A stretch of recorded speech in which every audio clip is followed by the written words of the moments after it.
Are you looking for that effortless, tousled, wave, beachy look for your hair?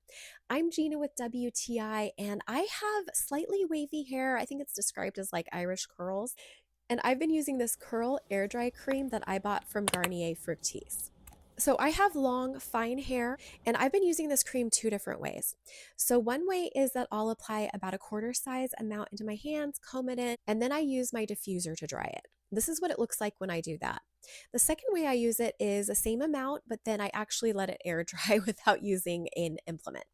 Now, I do follow this with a little bit of mousse in order to keep the curl better, but I found that using the cream has been so effective for giving me a nice wave without frizz. And then I'll do a curl refresh for like the next 3 or 4 days with water and leave-in conditioner in a spray bottle. And this cream really helps to bring out the curls so well. This is so budget friendly. You get 2 bottles with your purchase, and I think it's very good quality. And that's my point of view.